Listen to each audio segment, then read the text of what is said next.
Yamunamai Kajai, Shimati Lasidev Kajai, Samaveda Bhakta, Vrinda Kajai, Gaur Premananda, Hari Hari Bol. All glories to the assembled devotees. All glories the assembled devotees. All glories the assembled devotees.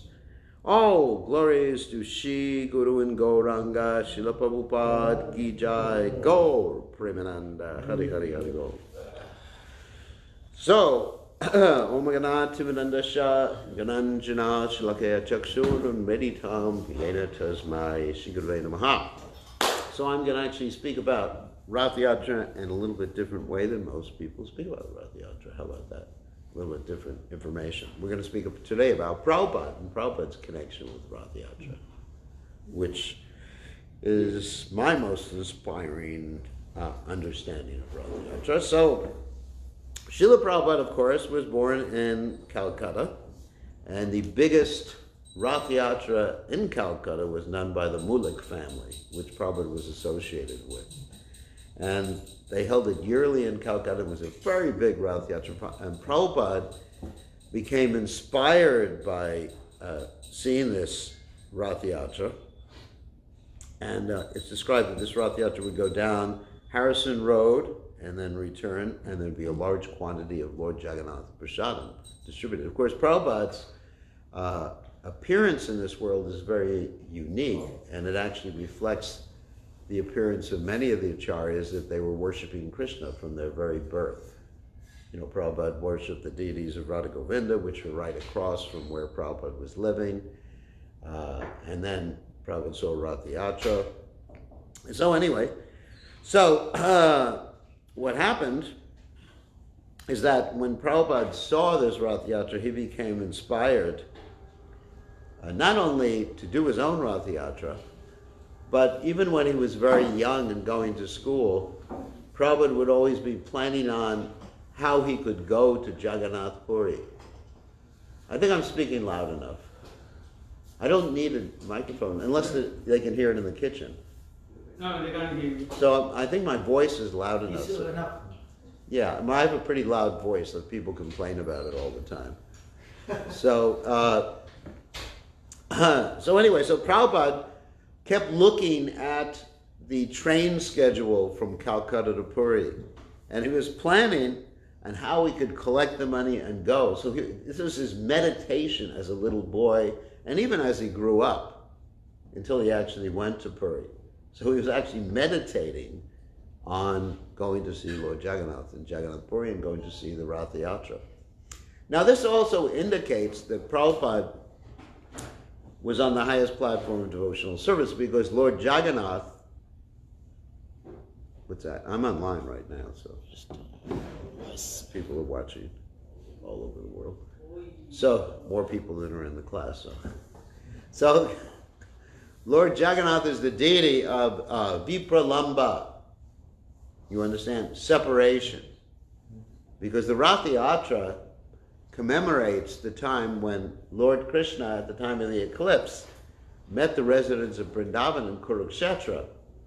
And they hadn't seen Krishna for a very long time.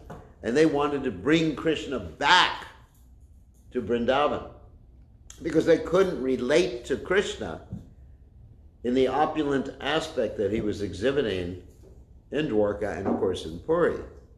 There's a very interesting story that we'll tell a little bit of, that's in Rupa Goswami's Lalita Madhava.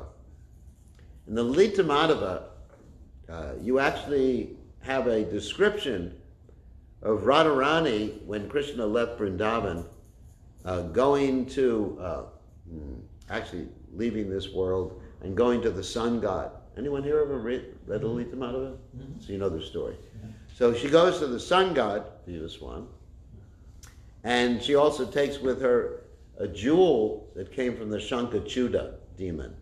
You know the Shankachuda demon? Anyway, so Krishna killed the Shankachuda demon, the jewel was given to Balaram, and then Balaram gave the jewel to Radharani. Whoop. Hare Krishna.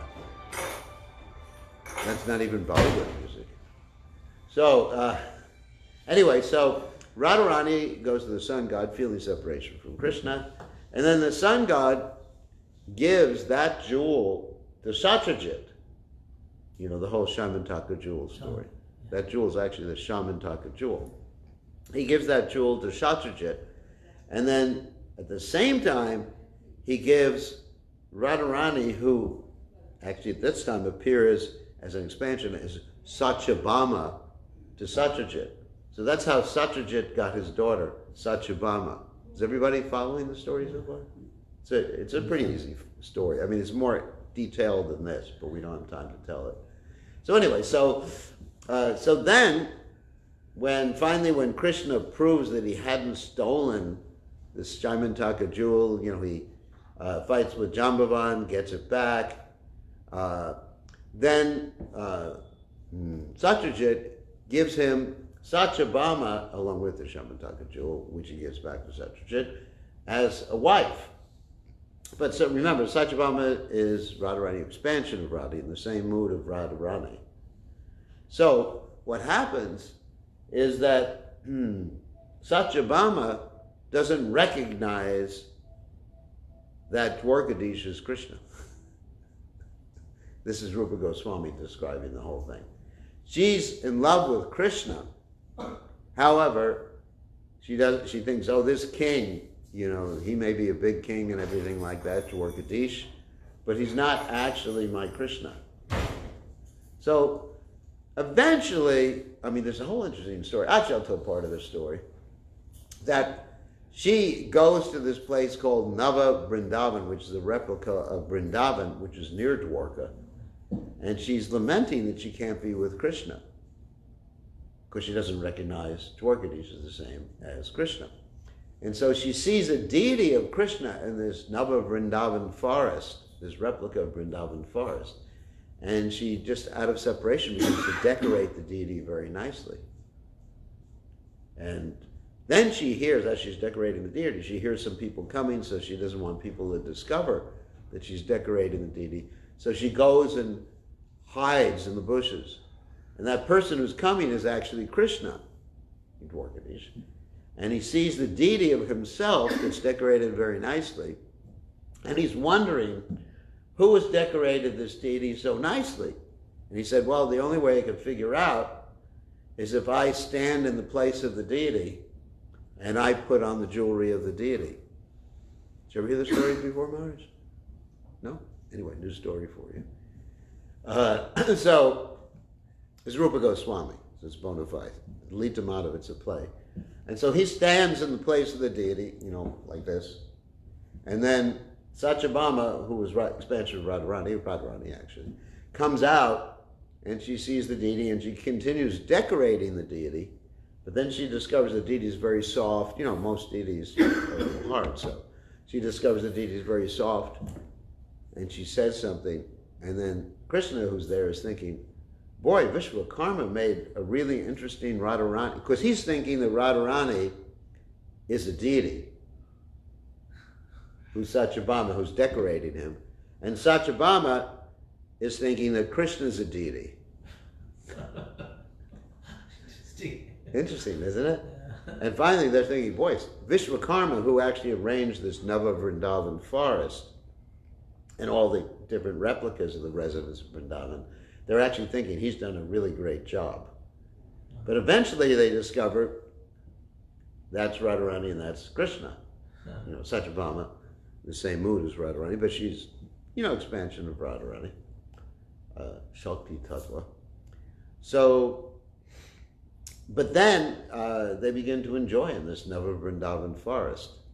And because it's just like Vrindavan. And in this Nava, many pastimes occur in this play of Rupa Goswami. But one pastime that is particularly memorable is when they both go into a cave. And in that cave, there are different pictures or carvings on the wall of their pastimes in Vrindavan. Because remember, now they're in Dwarka, but actually in Nava Vrindavan, which is close to Dwarka. And also Sanatana Goswami in the Brihad Bhagavatamrita describes this Nava Vrindavan. But he doesn't go into the same detail as Rupa Goswami goes into. So they're looking at the pictures on the wall about all their different, Rasa Leela pictures there and everything like that. And then Krishna, teasing her one time, points out a picture of when he stole the gopis' clothes when they were bathing in Yamuna after the Kachiyani Vrat. And he points out one particular girl who was Radharani. He says, "Who is that?" And she says, "You know who it is." She gets upset that Krishna's just making fun of her because, they're naked in the picture. And then finally, they come to one picture that they both hate. Now, this is part of the Jagannath story. And that picture is a picture of Krishna leaving Vrindavan. You understand? Going on the chariot, the gopis standing on the path or lying on the path. It's described when Akrura took Krishna out of Vrindavan, he had to zigzag. You understand? Zigzag. Back and forth. Like sometimes you're driving on Indian roads and there's a lot of potholes. One time I was driving on my motorcycle, because I used to drive motorcycle in India, from Govardhan to Barshana, and it was just all full of potholes, and just the whole time it was like that. So that's how I could relate to that. So Akrura was zigzagging to avoid running over the gopis and the other residents of Vrindavan. So in other words, Radharani enjoys with Krishna only in the Vrindavan mood, in Vrindavan, in the morad of Vrindavan. So the Rathayatra, she's attempting to drag Krishna back to Vrindavan. Of course, we have Chaitanya Mahaprabhu, who was in the same mood as Srimati Radharani. He is Krishna himself, Sri Krishna Chaitanya, Radha Krishna Nahayanya. And he is dragging the cart to the Gundicha temple. Now, the Gundicha temple, of course, represents Vrindavan. And before he does his whole Rathayatra thing, he is cleansing the Gundicha temple, because no one can enter Vishyachaye Kabi, Shuddha Habi Mama, Mana, Kabi Hama, Kabi Hama, Hey Rabo, Shri Vrindavana. That one has to have a Shuddha Habi Mana, one has to have a purified mind to enter into Vrindavan, or to understand Vrindavan, or have Krishna manifest Vrindavan. So he has cleansed the temple. So this is a very important lesson for us. Many times we want to understand Radha and Krishna, but unless we are freed from anarthas, there's no question of understanding Radha and Krishna. It's just impossible. We will simply understand our mind, or a projection of our own concepts in this material world. So anyways, that's why Lord Chaitanya cleansed the Gundicha temple, and that's the Rathayatra. So let's get back to Srila Prabhupada's story. So Prabhupada, being the most exalted devotee of Chaitanya Mahaprabhu, was in that mood of Srimati Radharani, because that's why he was thinking of Rathayatra, bringing Krishna back to Vrindavan. People ask, why was Prabhupada so interested in Rathayatra? Because he was in that mood of the residents of Vrindavan wanting to drag Krishna back to Vrindavan. So that's why he was looking at the schedules and everything like that. And eventually, when he was about 5, 6, he wanted to have his own Rathayatra. And what happened, he went to his father, Gaur Mohan Dey, and he asked his father, please buy a cart or make a cart. And basically, it was too expensive. They were not rich at that time. Although the cost of everything, Prabhupada comments elsewhere, was very small. Like for a few annas, you could purchase a whole bunch of mangoes. Prabhupada described when he was young, he would run around the house eating mangoes. And basically, they don't even have annas anymore. Probably it's a few lakhs you can purchase some mangoes or something like that. I'm exaggerating, of course. So they went to several carpenter shops, and it was just too expensive. And then Prabhupada began to cry. This was an ecstatic symptom. When a pure devotee cries, it's not like an ordinary kid crying because he wants a lollipop or something, a lolly. But Prabhupada was crying because he really wanted to have a cart. He wanted to celebrate Rathayatra. He wanted to have his own Rathayatra. And Prabhupada, when he was young, and for his whole life, he was very bossy. Prabhupada said he was always in charge. Even amongst his friends, he was the boss. So even with his parents, he was the boss. Even there's a story about how Prabhupada won 2 water pistols, and he just demanded it, and they had to get it for him. You know, Prabhupada never put up with no, or impossible. One time I was with Prabhupada, and this is a famous story, and then Prabhupada asked the devotees to produce 17 books in 2 months. And the devotee said impossible, and Prabhupada said impossible is a word in a fool's dictionary. So Prabhupada never took, no, it can't be done, or we're not going to do it, even when he was really young. So he was crying in ecstasy. He's one of the Vyabhachari Babas, you know, just completely crying all over. And then an old Bengali woman saw Prabhupada crying. And she asked his father, you know, why is your little boy crying? And Prabhupada's father, Gaur Mohan Dey, explained that he wanted a Rathayatra cart and they couldn't afford it. And the old woman said, I have a cart, you know, but it's broken, it's problematic. So, you know, you can have it. Well, you know, give me a little money, you know, not much money, and you can have it. So Gaur Mohan arranged to purchase it or take it. And then Abai started to work on it. He actually was doing carpentry on the cart himself. You know, oftentimes you don't hear this part of the story. So they constructed 16 columns. They made a canopy. He had his mother, of course, stitch the canopy on top of the cart. And he wanted it to resemble, as far as possible, the carts of Jagannath Puri. And so he also had attached a wooden horse and a driver on the front of the cart. You see how Prabhupada really wanted to do everything precisely. It shows, you know, his connection. This is the business of an acharya, or the example of an acharya.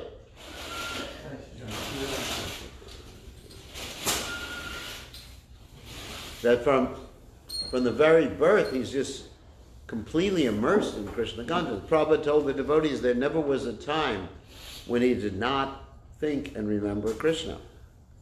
So Prabhupada painted the carts, copying the original Puri carts, and then he started to organize the festival. Like I said, he was like a boss. You know, Prabhupada was just like so determined. I mean, I remember being with Prabhupada, there was no way. Actually, just like you talk about astrology, Prabhupada had like this Mridanga yoga. You know what Mridanga yoga is? Anyone know astrology here? No. Mridanga yoga means when you walk in the room, it's like someone's playing a drum. There's different yogas. No one here knows astrology. Too bad. Anyway, I studied a little bit. Anyway, so it's like someone walks in the room and it's like boom, boom, boom, like that. You know, Prabhupada, even though he was short of stature, you know, he wasn't tall physically, it's just like, well, everyone's attention became riveted on Prabhupada. And you can actually see pictures of Prabhupada with his godbrothers, pictures of Prabhupada in the early days, and it's just like focused. Everything is focused, even in the picture, on his divine grace. Srila Prabhupada is like this transcendental Mridanga yoga. So, Srila Prabhupada organized this festival. Not only did he organize all his friends, it was an 8-day festival. Not just one day like we have here. 8 days he did this festival. And then he had his sister help, Bhavatarini Bhishma. Prabhupada's sister was actually Prabhupada's like associate in devotional service in the old days, you know, when they were young. Even when they would fly kites together, they would pray to Krishna that the kites would fly in the air. So even the kite flying was associated with Krishna consciousness. It's amazing, isn't it? my dear Lord Krishna, let there be a wind so the kites will fly. And so she helped, and then Prabhupada also organized all the mothers in the neighborhood to cook, so there'd be adequate prasadam. So anyway, so this went for 8 days, and all of his friends were chanting and dancing, and cartels, and Prabhupada wore a dhoti with no shirt because it was very hot at that particular time. And they were singing a nice Bengali bhajan, and maybe some of you know this bhajan because you know Bengali. You ever heard of this? Ki kara rai kamalini. You know that bhajan? No? You know that? I don't know. Anyway, what is the actual translation of that? Ki kara rai kamalini. What you do, Rai means king, Krishna, Yeah. and Kamalini means Radha. Okay, and here's the translation. That, what are you doing, Srimati Radharani? Please come out and see. They are stealing your dearmost treasure, Krishna, the black gem. If the young girl only knew, the young boy Krishna, treasure of her heart, is now forsaking her. It's a pretty intense thing for Prabhupada to be chanting as a little boy. You know, how many little boys chant some things like this? So this is all glorification of Prabhupada. So Prabhupada did the arti to the deities. They offered obeisances. They went from Harrison Road to the inside of the courtyard of the Radha Govinda temple and stood watching the deities. And it's described here, Gaur Mohan's friends approached him, why haven't you invited us, to this wonderful Rathayatra? You were holding a big ceremony, why don't you invite us? And then Gaur Mohan Dey said, they are just children playing. And his friend said, children playing? You are depriving us by saying that this is only for children. So, let's see what else information. 8 day. And every year they had this festival. So this is actually Prabhupada's connection to the Jagannath festival. And then we understand that the way that Lord Jagannath came to the Western world was very interesting. Tell a little story about that. And Prabhupada's first Rathayatra in the Western world. Once upon a time in San Francisco, Prabhupada was in San Francisco, and there was one of my god sisters, Malati, who went to an import store, and she found a little figurine in a big barrel of figurines. And she brought it back to Prabhupada. She said, Prabhupada, what's this? Because she understood it was from India. Prabhupada immediately offered obeisances. And Jagannatha Swami Nayanapatagami Bhava Tume. He said, Lord Jagannath has come here. And he gave the name of the San Francisco temple, New Jagannath Puri. And then Prabhupada said that there should be a Rathayatra. And the first Rathayatra, Prabhupada actually was sick, recovering from a heart attack at that time. But the first Rathayatra was done on the back of a pickup truck. You know, pickup truck? Not pickup, a flatbed truck. And then the devotees drove the deities to Prabhupada where Prabhupada was staying to recuperate and put them in Prabhupada's house after the Rathayatra. And then the devotees became so attached to Lord Jagannath that one time, without Prabhupada's permission, they took Lord Jagannath out to this place called Hippie Hill. You don't have places like that anymore. But in the old days, on the weekends, there used to be places where hippies would gather. You probably remember this. And hippies, they would all be smoking marijuana and completely intoxicated and all sorts of drugs. So the devotees thought, let's take Lord Jagannath out to Hippie Hill. So they took Lord Jagannath. They didn't take Subhadra and Baladev, and they put him right on a cloth, right on the ground. They were all dancing around in Hippie Hill. And Prabhupada, when he heard this, he said, no, Lord Jagannath can only come out once a year on Rathayatra. You can't take them out every time and put them on the ground at Hippie Hill for people to dance around them. So, but the devotees were very enthusiastic. Even the first, all right, let's go back a little bit in the story. When Malati found that deity, Prabhupada said, are there any more? And she found the other ones, Baladev and Subhadra. And then Prabhupada instructed Shaimashundra to carve the deities, the big deities that are still there in San Francisco, actually Berkeley today. Berkeley, they're in the Berkeley temple right now. And the interesting thing is Prabhupada was so merciful that when Shaimashundra was carving the deities, he actually put a cigarette pack on top of the deity that he was carving. You can see how merciful Prabhupada was. An ocean of mercy, Kripa Sindhu gave a chop. So he put a cigarette, and then Prabhupada looked at it, basically said, take it off, but he was so merciful that he said, just smoke one cigarette less a day. He didn't say, give up immediately. I mean, Prabhupada wanted that, but Prabhupada knew how to engage the devotees. I mean, it's amazing, isn't it? That shows how merciful Lord Jagannath is, too. That here is, basically someone acting as a malecha, that's really malecha. Of course, nowadays, you do find people in Puri smoking beanies, too, so that's another subject matter. Or people mixing Mahaprasadam with fish. Prabhupada talked about that. Yeah, Prabhupada mentioned that. So, I mean, India's become contaminated, too. So anyway, the deities were carved by Shaimashundra and installed in the new Jagannath Puri temple. And then Prabhupada instructed his disciple Jayananda, I think you've all heard of Jayananda, who was such a great devotee that he gave everything to Prabhupada. He was a very educated devotee. He had a master's degree or a bachelor's degree in engineering, but he was educated. But he was completely absorbed in pleasing Prabhupada. Completely absorbed. Prabhupada actually indicated he went back to Godhead. And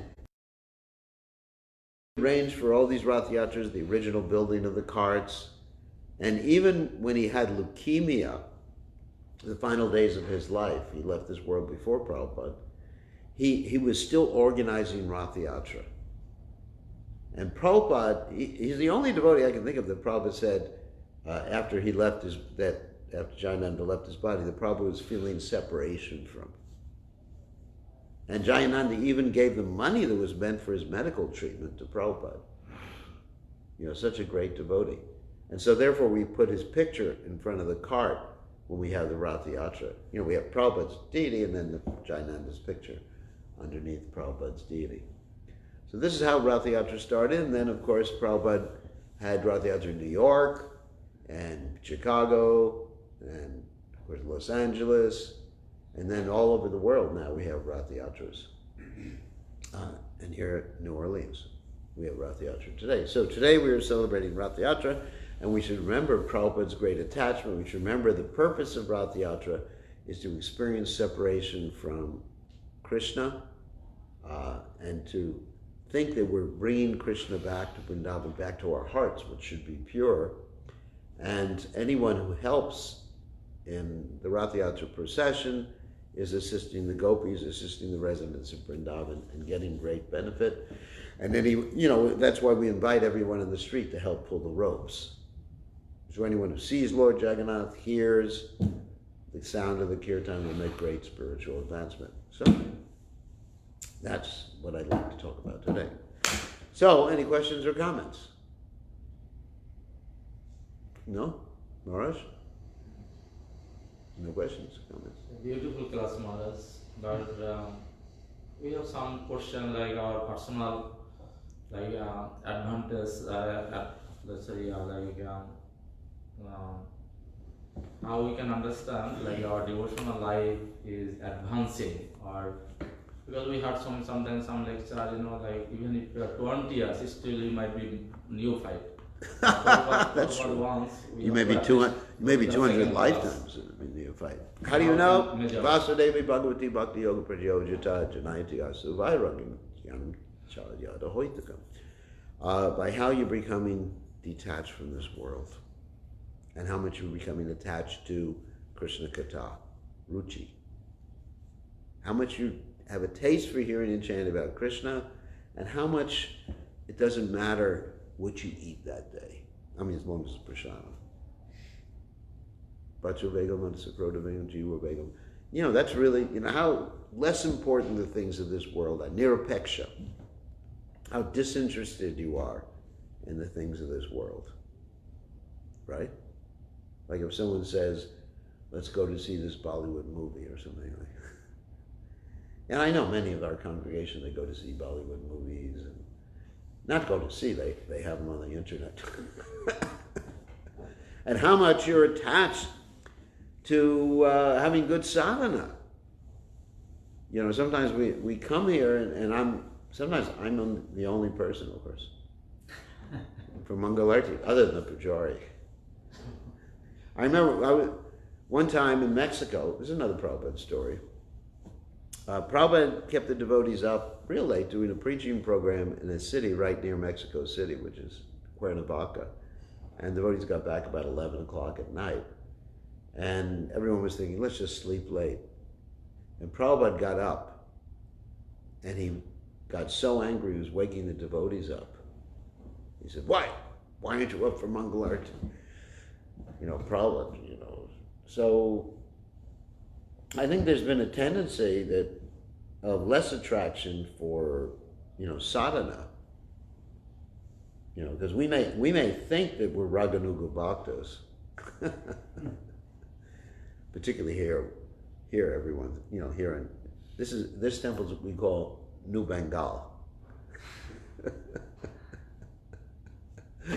I know it's New Sankirtanpura, but you know, everybody's thinking that, you know, so much love for Krishna and everything like that, dancing and chanting. But the real test is, you know, your attachment for the regulated practice of sadhana. You know, for the holy name, you know, the japa. Just like, you know, this morning I saw Maharaj here chanting the whole morning. It's a good example. You have to preach to your friends here. The ashram. Jeev Jago, Gora Chanda Bole, Kota Nidra, Yao Maya, Pisa Chira Kole. I'm up. I was up. I had 15 rounds done before Mangalarti. So, and then after Mangalarti, I do my Didi Puja, do my reading. I read the Bhagavatam this morning, heard a class of Prabhupada. So that shouldn't be unique. I shouldn't be the only person doing those things. Or Mara shouldn't be the only person. He was feeling lonely here in the temple. So that's actually the sign of advancement. And if we're not advanced, we should do it on the intelligence platform. That's how you become advanced. And then you start to like it. You know, in the beginning, like Prabhupada gave the example of jaundice in the beginning, right? Jaundice, you don't like sugar. Prabhupada said that. I mean, I never had jaundice, so I don't know. And then Prabhupada said the cure for jaundice, you take sugar, and after a while, you like the sugar. So it's like that, you know, just you function on the intelligence platform, and then after that you develop a taste, namaruchi, right? Those shradatata sadhusangota bhajana kriya. So maybe people were just like on the Ado Shraddha platform, Ado Shraddha sadhusangota bhajana kriya. But at least we should be on bhajana kriya. And then we can get rid of the anarthas. So that's why, you know. Actually, Bhaktisiddhanta Saraswati Thakur gave that very interesting example of the boat, the marriage party that was trying to cross, you know, the boat, trying to cross the river, and all night long they would row, and they didn't get anywhere. Why? Because they let the anchor in. So you got to pull up the anchor. You know, what is the anchor? You know, our attachments in this world And there's a method of getting rid of those attachments. It's called sadhana bhakti, right? Sadhana bhakti, there's rules and regulations. Vaidhi, and then ultimately raganuga, and bhava, anyway. So, you understand? So the way you know you're making advancement is you have a taste. And the symptom of having a taste is that you get up early in the morning. Isn't it? I mean, if I'm getting up at 9 o'clock in the morning, that doesn't indicate that I have so much of a taste for hearing chanting. That's really the point. Otherwise, what is it? Shrama avi kevalam. Right? Not padiyat, you know the verse? Not padiyat yadi ratim, shrama avi kevalam. Then it's just like, what are you doing? Isn't it? Sadhana bhakti works. It does work. But we have to use it. It doesn't work if we don't do it. I don't think it'll work if you don't do it, is it? It's like, if you want to use your mobile phone, you have to charge it up. Sometimes people say it doesn't work. I mean, there's a funny story.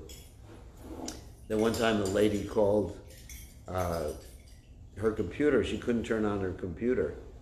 She was just like trying to turn on the computer. So the computer is not going on. It's not booting up. She called assistants on the phone. And they said, did you plug it into the wall? Oh, I didn't know you had to do that. So sometimes, we don't understand ABC. You gotta plug yourself in the wall, or plug yourself into Krishna. Isn't it? If you're not having a taste, that's how you taste and detachment.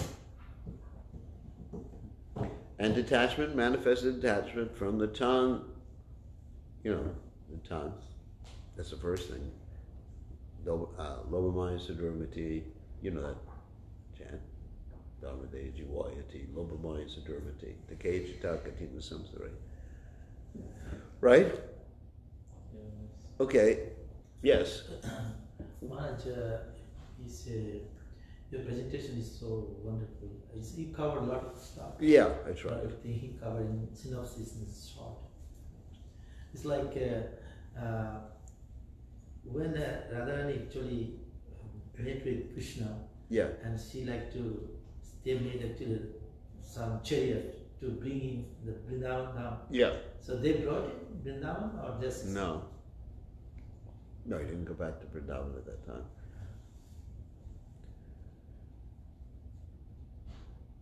Although that was their meditation. You are the same Krishna. You are the same Radharani, and I'm the same. You are the same Krishna, and I'm the same Radharani, and I wish to enjoy with you under the Rivatasi tree, on the banks of the Reva. Right. So there's that meditation of separation. I mean, some of the acharyas describe, but Krishna never leaves Vrindavan.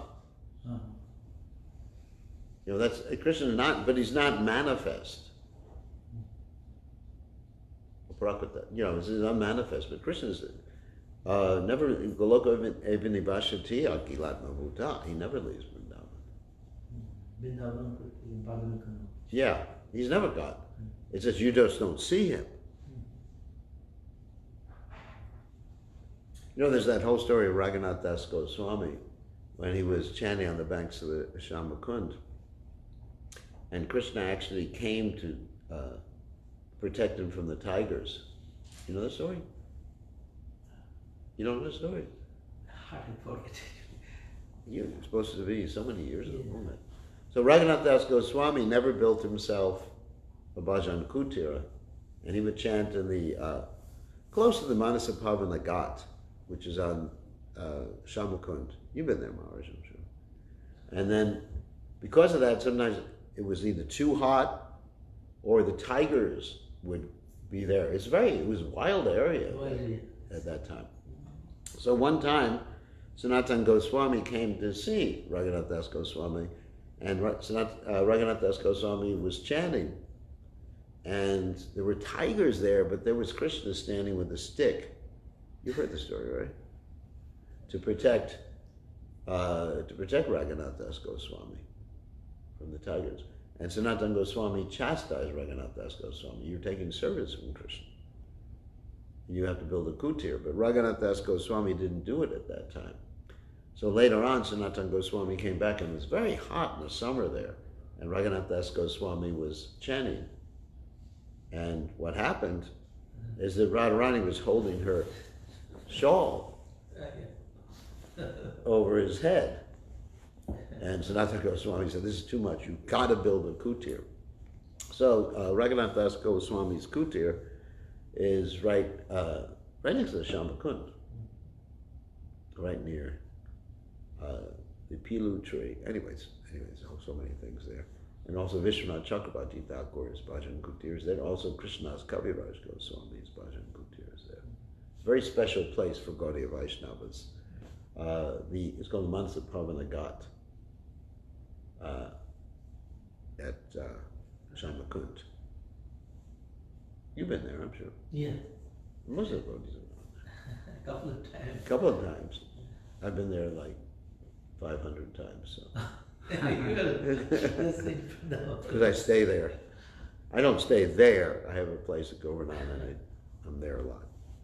I just came back from there actually about 2 weeks ago, a week and a half, 2 weeks ago. But anyway, so that proves that Krishna is always there in Vrindavan, but you just don't see him. Of course, if you think you see him, you're a rascal. Because there's that whole story where the fisherman, you know that story in the Chaitanya Charitamrita? The fisherman was actually using a light to attract fish in the Yamuna, and everyone thought it was Krishna dancing on the Kaliya serpent's hood. And even Lord Chaitanya's own servant thought that. And Lord Chaitanya slapped him, you know. He slapped him. He said, what do you think? Krishna was coming like that in Kali Yuga. Even his own servant, Balabhadra, he said, can I go to see Krishna? And Lord Chaitanya, like that, slapped him. Because that's special mercy, getting slapped by Lord Chaitanya. Okay, I think we have to end because we have a big day. We have Rathayatra.